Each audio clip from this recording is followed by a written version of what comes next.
Good afternoon. I am so excited to be here. My name is Dr. Sandy Bond Chapman, and I am the Chief Director of the Center for Brain Health and a professor at the University of Texas at Dallas.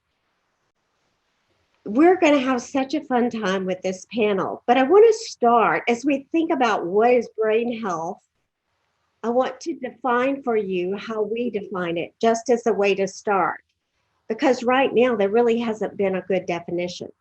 For us, brain health is more than preventing Alzheimer's disease. Brain health is a higher category of health.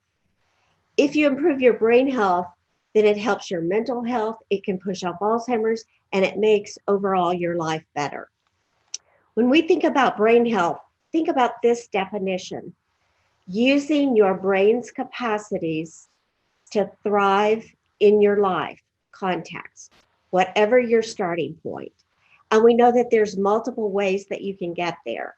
So brain health is a higher category of health than just preventing Alzheimer's, and it's more than mental health. It's everything that drives who you are, who you think, how you think, and what you do. And it's being able to thrive in your context, whatever your starting point. So let me get started today. I want to introduce this amazing panel that Us Against Alzheimer's put together, and I'm really proud to be able to moderate it. First of all, let me introduce Andres Martin. He's a retired Marine living with the Alzheimer's gene. His family has been affected by the Jalisco mutation for early Alzheimer's for many generations. Andres and his wife, Amanda, are parents to an amazing 4-year-old daughter, Alex Jade Martin.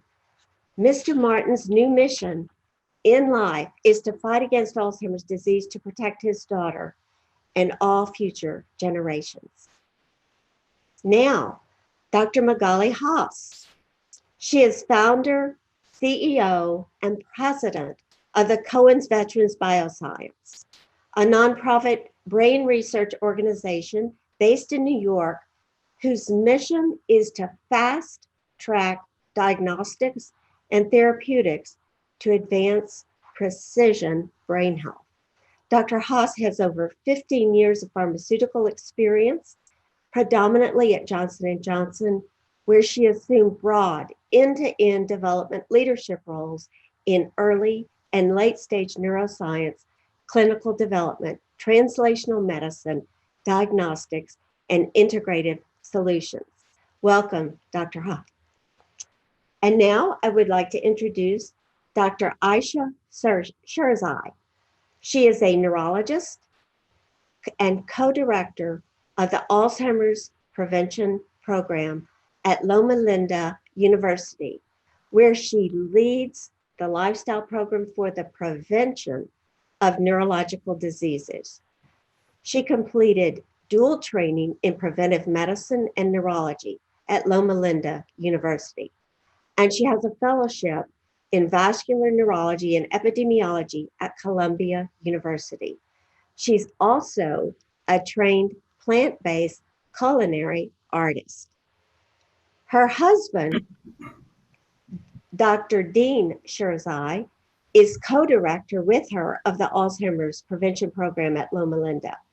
Dean trained in neurology at the esteemed Georgetown University School of Medicine and completed fellowships in neurodegenerative diseases and dementia at the National Institutes of Health and UC San Diego.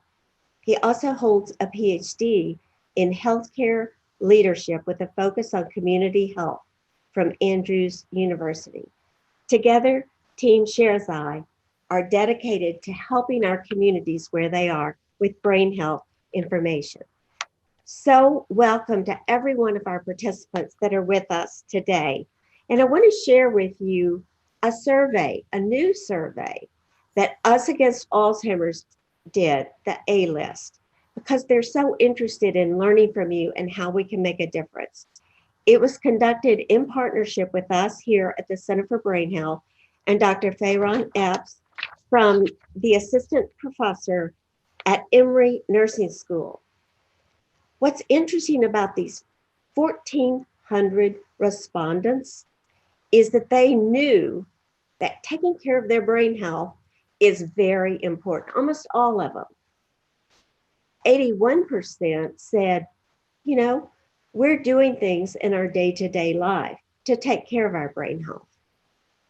But think about this. Only 23% felt that they knew what to do to maintain their health, or they rarely got information from their doctors.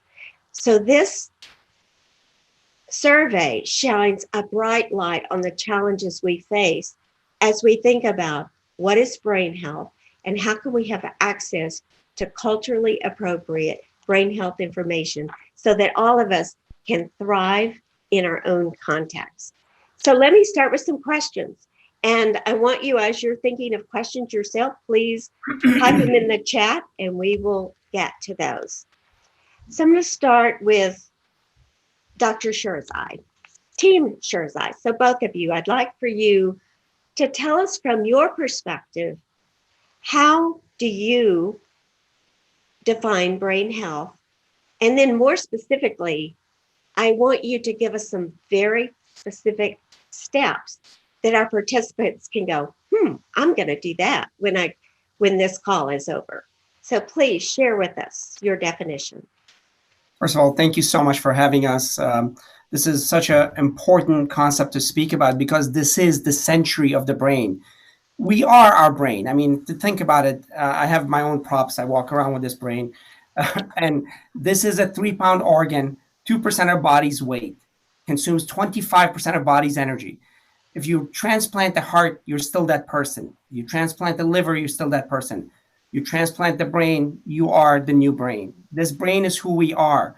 This brain is where we exist. Everything is around this brain. And it's not just about avoiding diseases. It's about the fact that we haven't even tapped into the full potential of this brain. We haven't tapped into the fact that we can thrive way more than we thought, because up to this point in human history, we've been surviving. But what we talk about is thriving with this incredible brain, which has 87 billion neurons, 1 quadrillion potential connections. And by some estimate, 1 times 10 to the 50th processing power. Incredible capacity that we don't tap into because we're just surviving from moment to moment.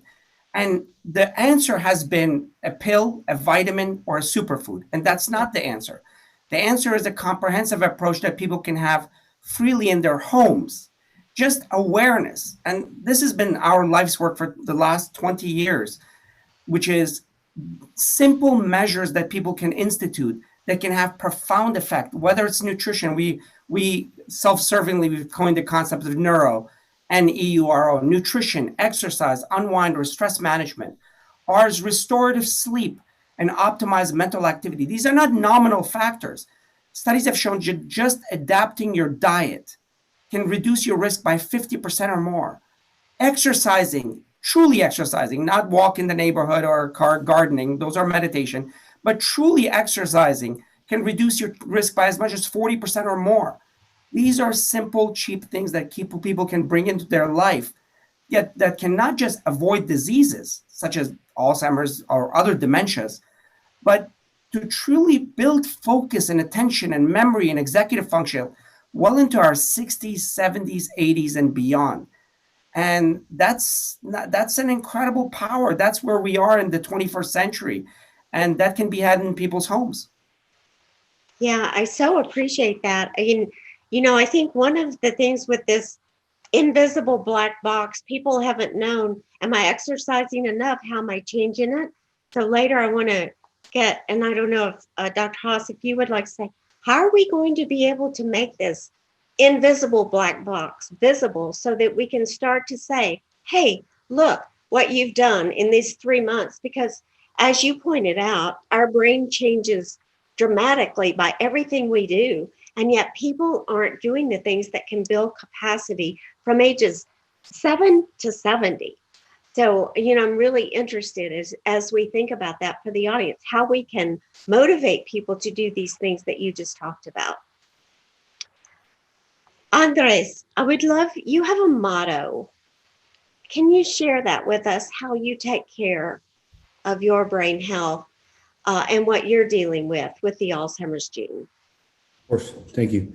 It's living with Alzheimer's, and the word living has a big emphasis on it. So, I have a genetic mutation that was inherited from my father that would lead me to Alzheimer's symptoms in about 10 years or so. I have every reason to be depressed, to feel like my life is over, but I just have too much to lose. So, my main emphasis is to live with Alzheimer's. That helps me, my family, my daughter, and just educating myself on the principles of Alzheimer's and knowing enough to stay healthy is what keeps me sane. Alzheimer's is complicated. I can dive pretty deep into it and be and let it run my life. I don't want to do that. I know enough to stay sane and to live with Alzheimer's. So that's the biggest emphasis for me is just know enough and knowing who to reach out to if I have any questions. Well, I love what you said about living with Alzheimer's, because while we know that it's more than just preventing Alzheimer's, but when you do think that you're going to have it, how can you thrive in your context with the capacities that you have, that we see people at all levels still be able to thrive and find ways. So I really appreciate that, those insights. And how do you get through the stigma? I know that the Shirazais and Dr. Haas, there's so much stigma still with our brain. In fact, as we've worked with military, they often say, and you're a Marine, I'll do anything to be physically fit, but from the neck up, it's the no-fly zone, because we have stigma about our brain. How have you been able to really overcome the stigma that so many people have, knowing what you do? So brain health, it does have a negative stigma. And people think you're crazy. You're seeing a psychologist or you're doing something. But I think Alzheimer's did that for me because at that point it's either just listen to the stigma, or just live life. I have a beautiful daughter, beautiful wife. I have a life to live for. So the stigma becomes irrelevant to me. And part of it is, like I said, education. So now this panel by itself makes me feel more comfortable too, because I have more resources, to reach out to now. So it's just about knowing people, understanding what it is, and just live your life, live with Alzheimer's or live Yeah, without it. brilliant. Yeah, I know. I agree. I think we all want to go see the share's eyes and see what they can do to help grow what they're talking about. Um, Dr. Haas, your research focused on military, the veterans. How does the evidence that we can maintain brain health affect this community and your work? Because we know that much of our medicine starts first in the military, because they think from the get-go of prevention. But how do you see your work affecting brain health in this community? And then how do you think they could begin to put the neck up into the get physically fit from the get-go, instead of, oh, let's wait till something happens, after what we say, ride a boom, after something bad happens? How can we put brain health and let the military help us lead there? Great question. So I think we know that our military veterans are generally joining the military as young people, and when they begin their service, they usually come in physically healthy. But what we're learning from the research in this population is that stress and trauma are major contributors to brain health, and that chronic stress can lead to changes in brain function. So it's really important that we study this population, because we can see that these changes can be reversed through active interventions like the Shirzais are telling us about: the cognitive therapy, the stress reduction, the exercise, the diet, sleep therapy. These can all individually and preferably in combination be highly effective interventions. And we're seeing that they do work even in military populations. We also know that genetics plays a role in risk, but that these interventions can have a greater role in have a greater effect size than the genetics by themselves plays. So even genetic risk can be mitigated. I think the question that you asked earlier about what can we do to destigmatize or even to monitor our brain health, I think all of us know when we're feeling well in a given day.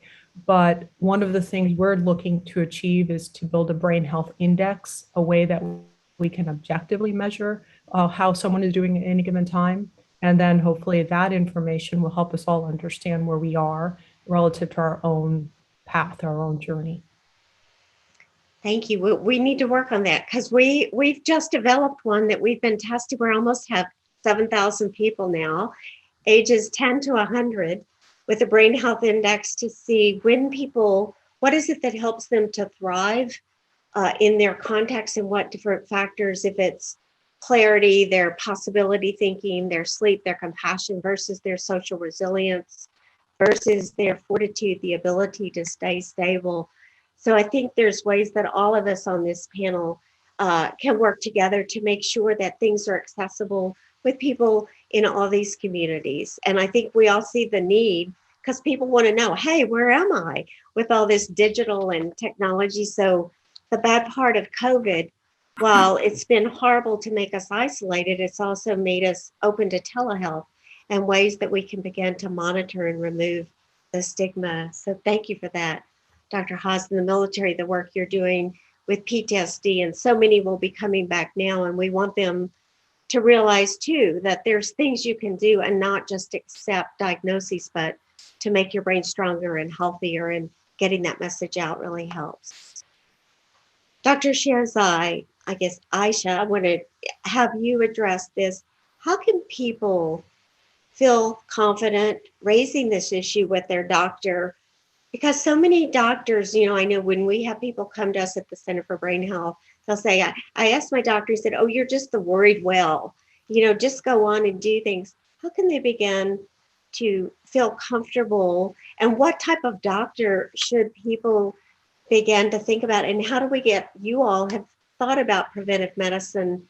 How fast can we get the information out so doctors can be involved with that? So that's a lot of questions, but, I'm really curious for you is how you feel like the participants listening to this, what questions should they ask of their doctors, and should they wait till they're worried?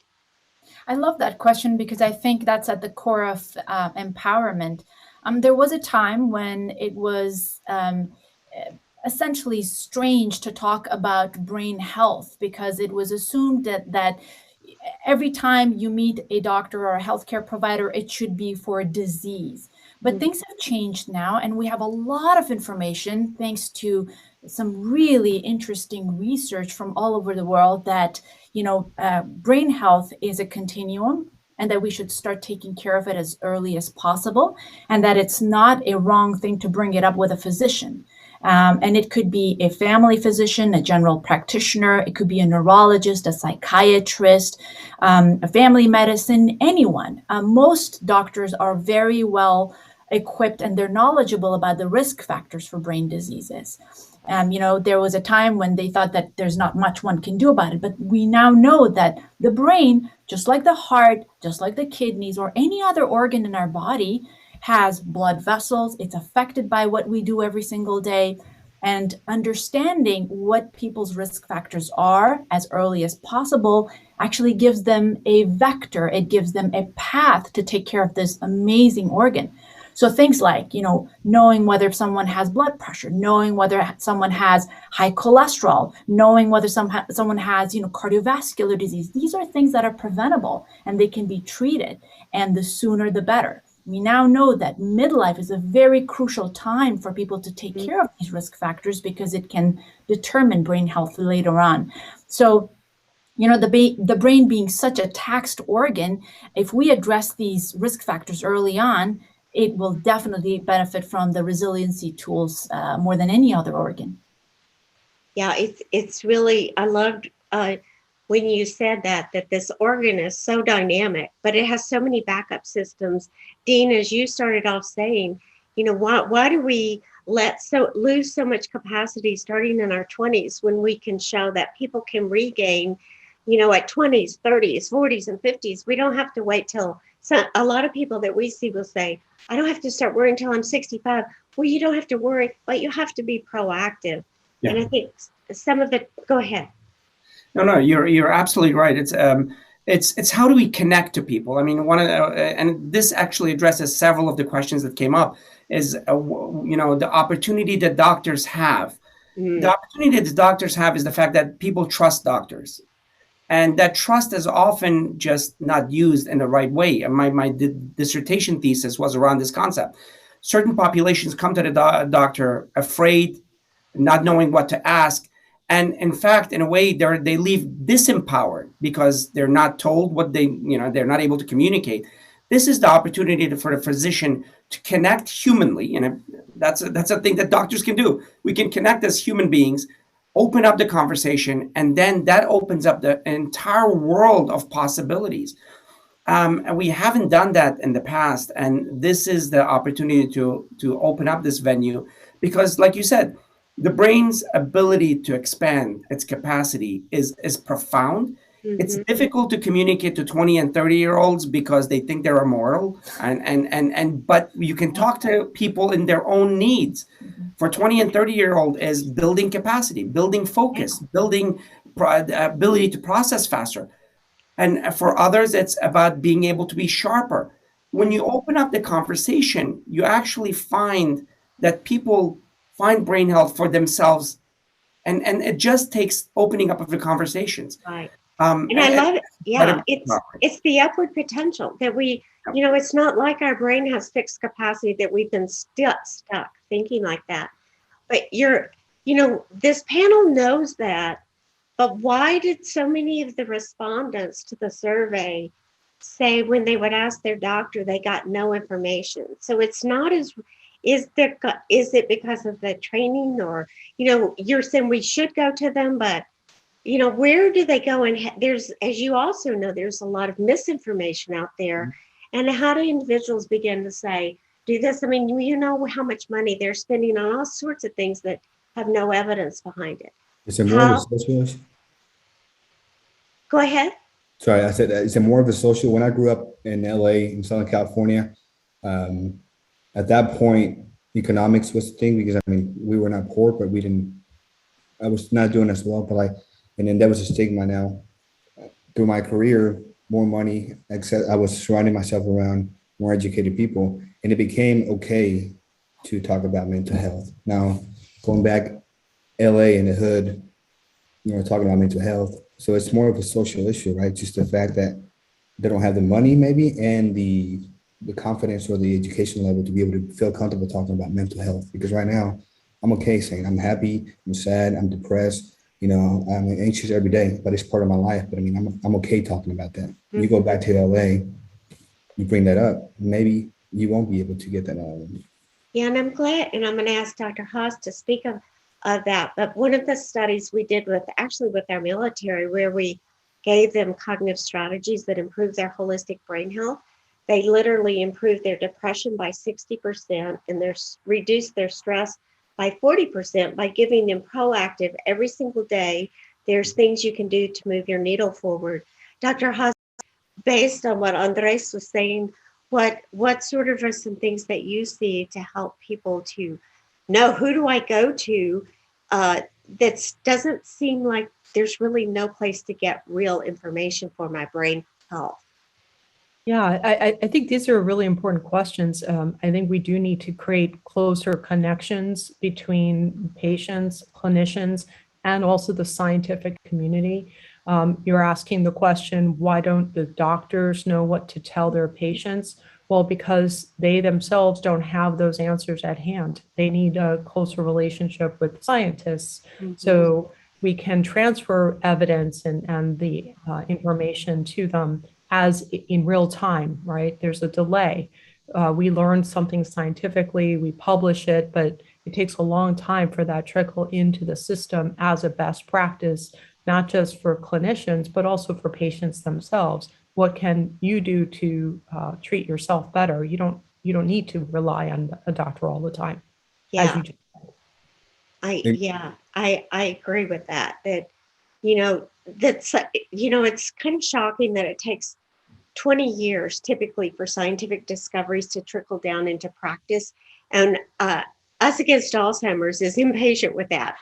We're not going to let that happen. They're not going to let that happen. And it's why this panel means so much. There's a question from the audience that I want to raise because I think there's so many people that have either mild cognitive impairment, early, or even moderate.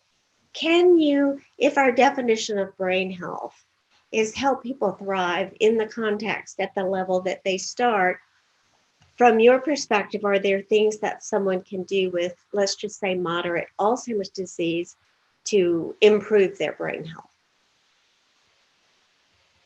Yes. Absolutely. I mean, the question is phrased so beautifully because from their perspective is the right question to start with, because everybody shouldn't do everything all at once. That's a number one formula for failure at every age. It's where a person is and we have to meet them there, or where a person is and where that activity has to meet them there.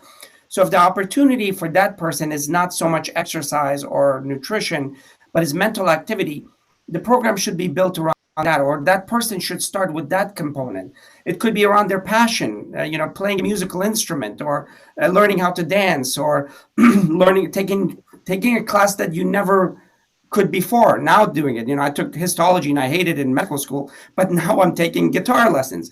Everybody else hates me playing the guitar, but I love building my brain. So it's true. Building around those capacities that's critical.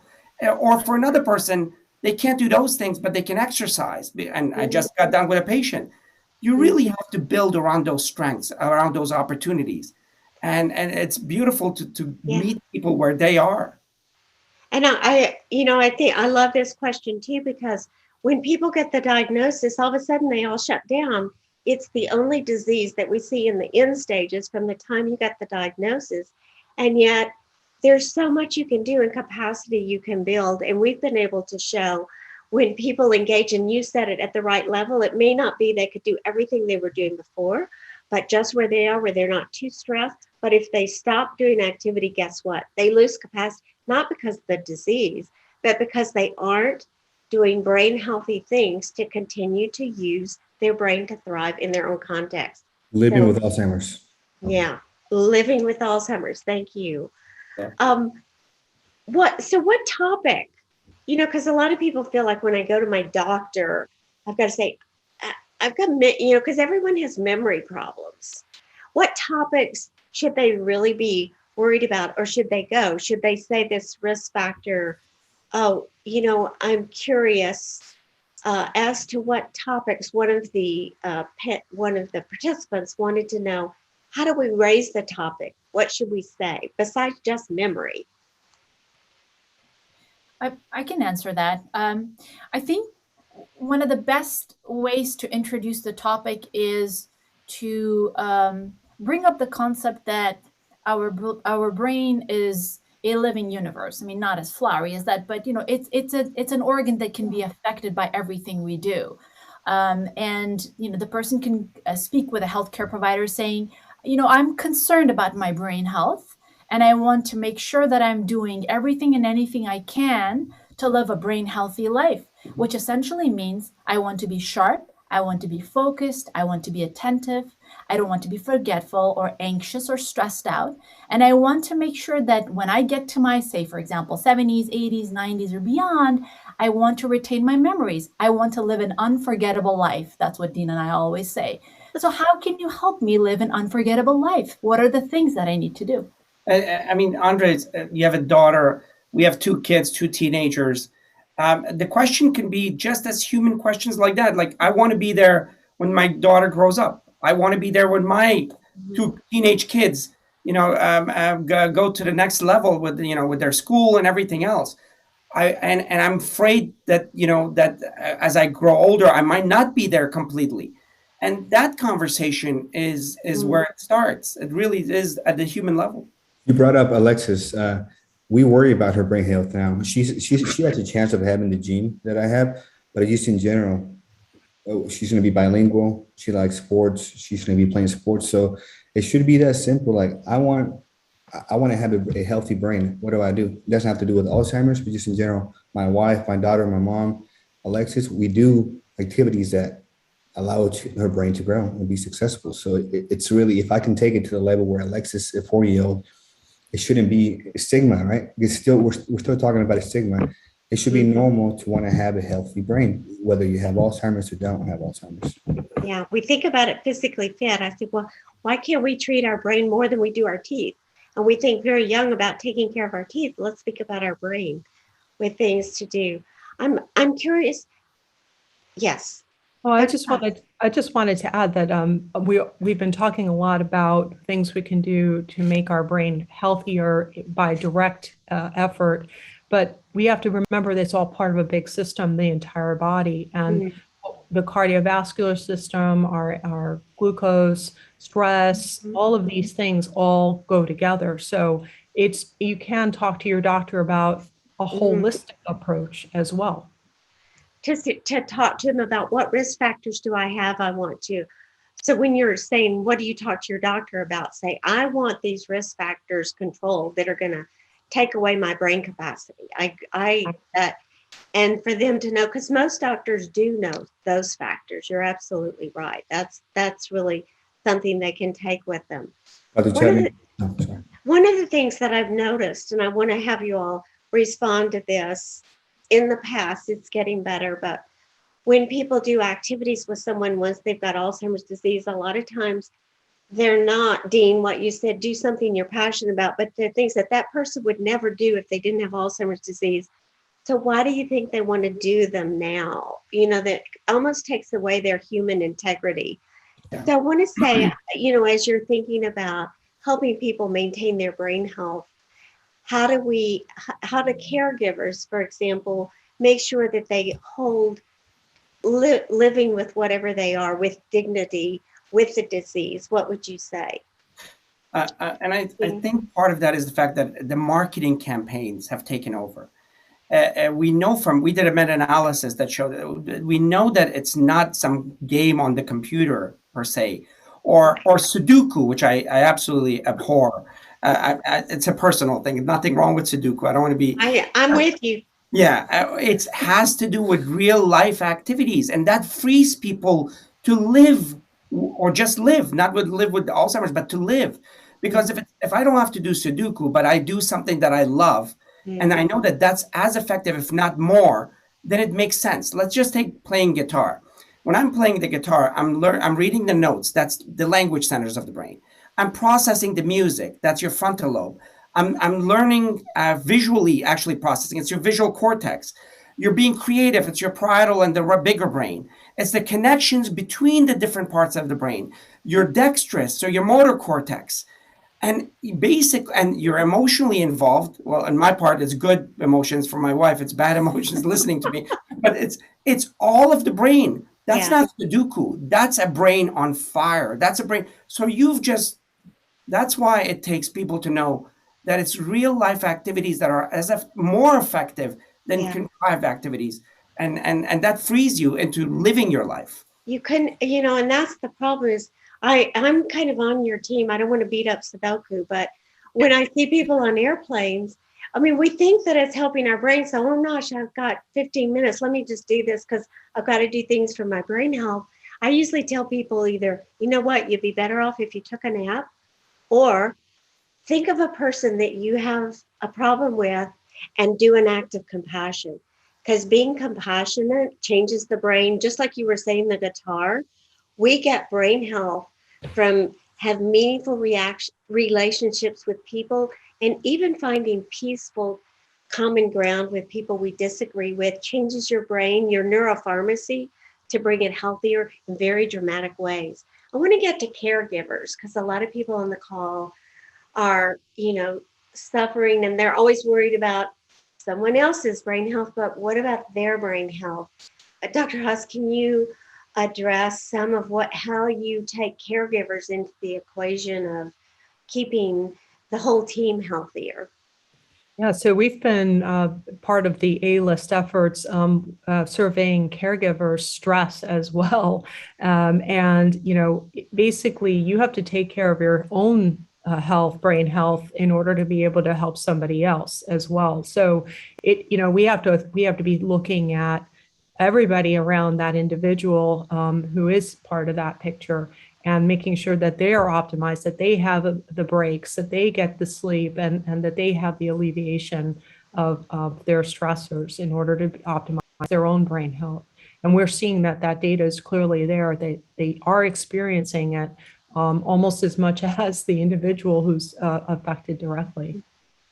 Yeah, and that, I mean, that's really devastating when you think about it, that the caregiver who so needed the stress and the lack of sleep and the constant worry is really taking, so they can't thrive in their context. So making sure that they put themselves at the center of the equation along with the individual that they're helping. I'm interested in Team Sherzai, if you and your community outreach of people, you know, from within the community, do you see it more as a multi-generational approach versus just dealing with people that are worried they have the disease versus, you know, the kids and the families and the parents of a generational approach to brain health, so that it's much more, it's broader than just you, it's us. As we get better, then all ships rise. Absolutely. That is the goal. That is the motivation behind involving family members and community members in the conversation. Unlike many other conditions where, the patient and the doctor have a very specific conversation or relationship, when it comes to brain health, it literally takes a village for someone to take care of a patient with brain disease or even approaching brain health in general. You can't live a brain healthy life if you don't involve your family members or someone that is around you.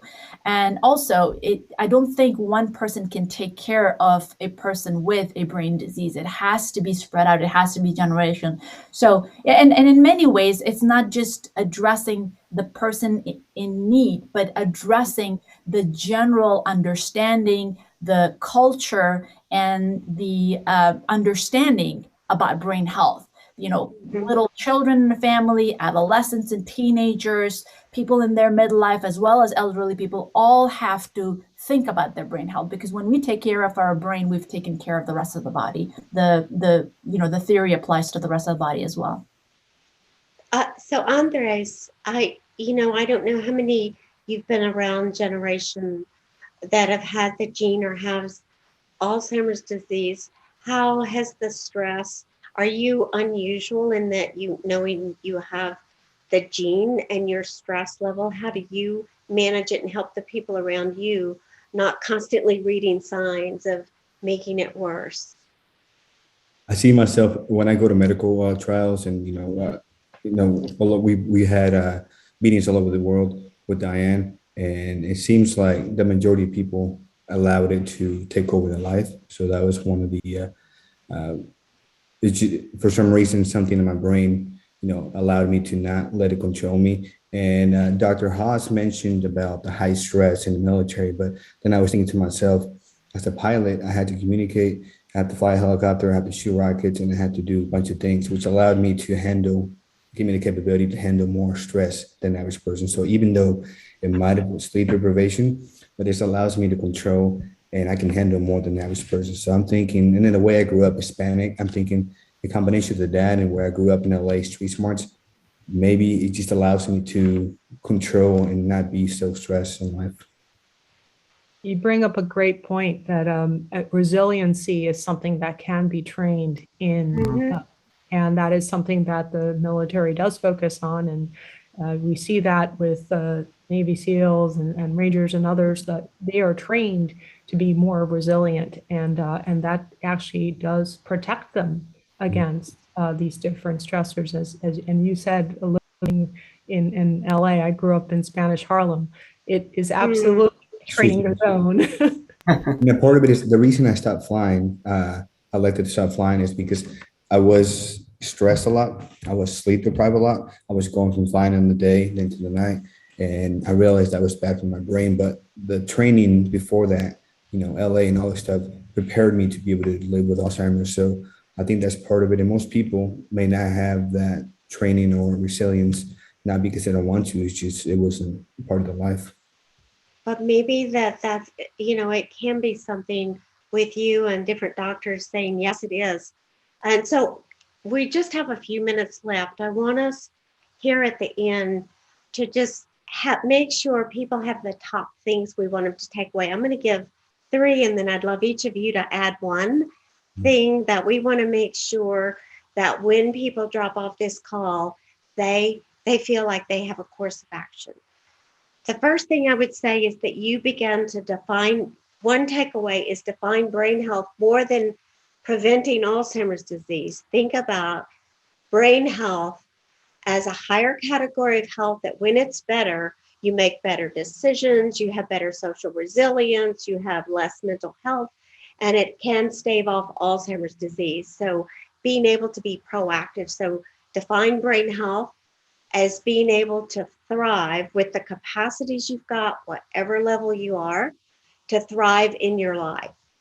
The second thing is figure out what you enjoy, because when we talk about resilience, Magali, as you said, we measure resilience as part of our holistic brain health index. We know that connection of people and purpose is one of the things that completely drives, and we saw it during COVID, where people were able to raise their holistic brain health index. We know that special operations, SEAL teams and Rangers, that when they are pulled away from their social connections and they no longer have that tribe and purpose, they develop PTSD very severely when they're there. So, there's multiple ways is the second thing I want people to take away. There's connectedness, know what you love, do things that you know. The third one is to talk to your doctor about your risk factors and make sure, if you knew every single day, if I tend to this risk factor, I may be keeping myself from losing my greatest asset, capacity. Why wouldn't I control my blood pressure and my cardiovascular if I eat better? So learning how to do that. So I would like for each of you to say, since we've just got a few minutes left, what would you add? I'm going to start with Sherzai. Tell us one thing that you want to make sure when people leave here, boom, what would you want them to leave with? Well, a boom moment would be for people to understand that the choices they make as far as their nutrition is concerned makes a huge difference. Everything we eat affects our brain health, and to eat a healthy, clean diet is important. Again, nobody has to pay for vitamin concoctions or buy anything special. You can actually make very simple changes, like eating more greens every day, like maybe eating more berries every day, and that can profoundly affect your brain health. Perfect. Magali. Okay. Oh, sorry. Go ahead, Andres. We've got 30 more seconds. So Magali. Go ahead, Andres. No, I was going to say, be happy. Find someone that's more important than you. So for me, it's Alexis. So there's nothing in this world that can bring me down. The second thing is for scientists. You talked about there's a bunch of data, science that goes down. Well, I have to go to a neurologist or a psychiatrist to go find that information. That's a negative stigma. Allow me to have that information before I have to go to a doctor that makes me think stigma. And the last thing, maybe like a life coach. The last thing would be reset. I reset my mind every morning. I don't care what happened yesterday, fights or arguments. So just reset every day. It's a new day, and be healthy. That was brilliant. That was so great. Magali, close us off. I just wanted to add, I'd love it if everybody got involved in the scientific enterprise, answer the surveys in the A-list, help us understand more, and then we can do better as we look into the future. Yes. Thank you all, this panel. Thank you, Us Against Alzheimer's. Thank you, Jenny Becker. Thank you, Brooks Kinney, George Bradenberg. I hope each of you have taken something away and that we all get to know each other even closer and make a difference faster. Thank you. Thank you.